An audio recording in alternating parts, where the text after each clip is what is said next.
मिर्गी या एपिलेप्सी के हवाले से आपको कुछ आगाही देने के लिए यहाँ मौजूद हूँ। एपिलेप्सी एक ऐसा मर्ज़ है जिसमें दिमाग के अंदर बरकी रूह जो है वो दौड़ जाती है या सीजर्स होते हैं, जिसकी वजह से लोगों को बेहोशी के झटके होते हैं। और ये झटके जो हैं आम तौर पे एपिलेप्सी की वजह से ही हो रहे होते हैं। अब देखें एपिलेप्सी को कैसे हम वो कहें कि ये एपिलेप्सी है। एक दफ़ा अगर किसी को झटका आ गया और अनकॉन्शियस हो गया या बेहोश होकर गिर गया या उसके हाथ पांव अकड़ गए या आंखें टेढ़ी हो गई या मुंह से झाग आना शुरू हो गया या पेशाब ख़ता हो गया, तो उसको एपिलेप्सी नहीं कहेंगे। एपिलेप्सी उसको कहेंगे कि जिनको 2 दफ़ा से ज़्यादा के दौरे, इसी तरह के दौरे आएँ और वो 2 दफ़ा से ज़्यादा अगर दौरे आ जाएँ और बार बार आते रहें तो उसको एपिलेप्सी कहते हैं। आम तौर पे एपिलेप्सी जो है वो कई तरह से प्रेजेंट हो सकती है। किसी में बेहोशी के दौरे आ सकते हैं, किसी में बिहेवियरल चेंज आ जाती है, या किसी में ब्रीफ पीरियड के लिए वो स्टेयरिंग करना शुरू हो जाते हैं या देखना इधर उधर या खामोश हो जाते हैं, या कई लोगों में बिहेवियरल तब्दीली की वजह से वो सराउंडिंग से अनअवेयर हो जाते हैं, जिसकी वजह से वो उसको कॉम्प्लेक्स पार्शियल सीजर्स कह रहे होते हैं या एब्सेंस सीजर कह रहे होते हैं। एपिलेप्सी जो है वो कई तरह की होती है।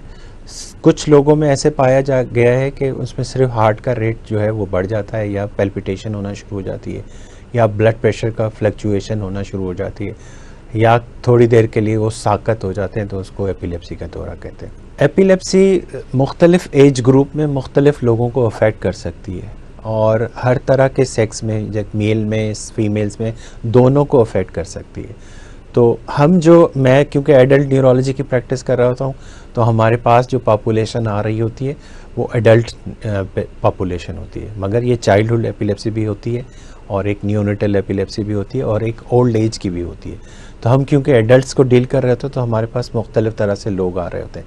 कोई कहता है कि मुझे सर में दर्द हो रहा है और बार बार मैं बेहोश हो जाता हूँ, या बार बार मेरा पेशाब ख़ता हो जाता है, या रात को मुझे बिस्तर में झटके लगना शुरू हो जाते हैं, या कुछ लोग ऐसे होते हैं जिनको बिहेवियरल सिम्टम्स आते हैं, जिसको रेम स्लीप बिहेवियर कहते हैं, मगर वो एक्चुअल में एपिलेप्टिक होते हैं। तो एपिलेप्सी मुख्तलिफ तरह से मुख्तलिफ एज ग्रुप में होती है।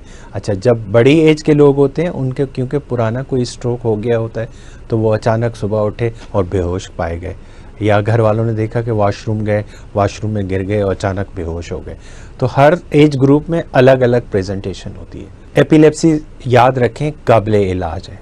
काबिले इलाज इसलिए है कि इसका इलाज अवेलेबल है, तो आपको मुस्तनद डॉक्टर को दिखाना चाहिए, और उसमें मुस्तनद डॉक्टर कौन है जो आपका इलाज कर सकता है? वो न्यूरोलॉजिस्ट है। ये कोई जिन या भूत या आसेब नहीं है, ये काबिले इलाज है। इलाज के भी 3 से 4 तरीके। नंबर 1, एक तो अपना मॉडिफिकेशन करनी होती है डाइट में।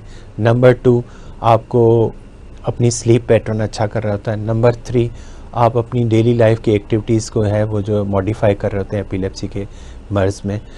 दूसरा होता है दवाओं से इलाज। दवाएं मुख्तलिफ़ तरह की, मुख्तलिफ़ ब्रांड्स की अवेलेबल हैं और हर दौरे के लिए एक मुख्तलिफ़ दवा होती है।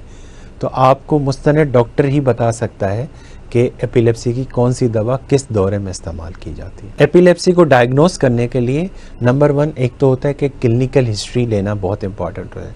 नंबर 2, मरीज़ का मुआयना करना बहुत इंपॉर्टेंट होता है, ताकि वो देखे कि उसके कोई मुआयने में, न्यूरोलॉजिकल मुआयने में कोई ख़राबी तो नहीं आ रही। नंबर 3, उसके कुछ इन्वेस्टिगेशन होती है। सर फहरिस्त जो इन्वेस्टिगेशन है वो दिमाग का एक ईईजी होता है। ईईजी जो है इलेक्ट्रोएन्सेफेलोग्राम कहलाता है, और वो रिकॉर्डिंग की जाती है इन लेबॉर्ट्री, ताकि दिमाग के अंदर जो बिजली दौड़ रही है क्या वो नॉर्मल दौड़ रही है या एबनॉर्मल दौड़ रही है। तो ईईजी में हमें 2 वजह से होती है। नंबर 1 तो एक तो ईईजी ये मालूम करता है कि ये दौरा किस टाइप का है और कितने अरसे तक रहेगा और इसकी क्या दवाएं होंगी। दूसरा ये होता है कि इसका न्यूरो इमेजिंग। न्यूरो इमेजिंग से मुराद ये है कि आप ब्रेन को इवेल्यूएट करते हैं, या तो सीटी स्कैन कर रहे होते हैं या एमआरआई ब्रेन कर रहे होते हैं।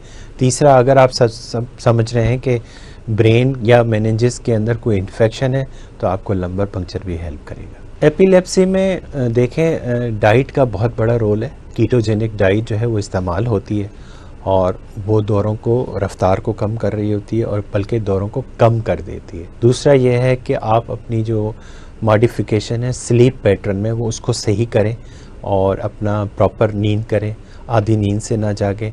तीसरा ये है कि आजकल क्योंकि मीडिया का दौर है तो फोटोजेनिक लाइट का जो एक्सपोजर है एपिलेप्टिक को वो प्रोवोक करता है, एपिलेप्सी के दौरों को प्रोवोक करता है। तो आपको स्क्रीन टाइम जो है ना वो कम कर देना चाहिए। स्क्रीन टाइम में क्या क्या चीज़ें आती हैं? नंबर 1 मोबाइल का यूज़ आता है, नंबर 2 आपके टेलीविज़न आती है, नंबर 3 जो वीडियो गेम्स हैं वो इन दौरों को प्रोवोक कर रही होती हैं।